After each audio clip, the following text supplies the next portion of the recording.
રાજ્યમાં જે આ વર્ષે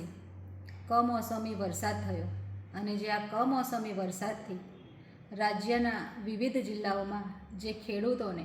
જ્યારે પાક લેવાનો સમય આવ્યો અને એ સમયની અંદર જ્યારે આ કમોસમી વરસાદથી જે ખેડૂતોના પાકને જે નુકસાન થયું છે અને એ નુકસાન માટે રાજ્ય સરકાર ચિંતિત છે, જ્યારે ભૂપેન્દ્રભાઈ પટેલ સાહેબ જાતે અને એમના સાથી મંત્રીઓ પણ વિવિધ જિલ્લાની મુલાકાત લઈ ખેડૂતોના ખેતરમાં જઈ પાક જોઈ અને એમની વ્યથાને સાંભળી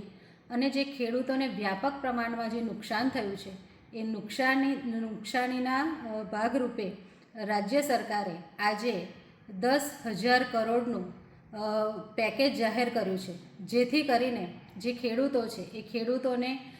એમની કપરી પરિસ્થિતિમાં સાથ આપી અને એમને બેઠા કરવાનો આ રાજ્ય સરકારે એક આજે ખૂબ જ સરસ નિર્ણય લીધો છે અને જે 10,000 કરોડનું પેકેજ જાહેર કર્યું છે, તેથી રાજ્ય સરકારનો હું છોટાઉદેપુર જિલ્લા પંચાયતના પ્રમુખ તરીકે હું સરકારશ્રીનો ખૂબ ખૂબ આભાર વ્યક્ત કરું છું.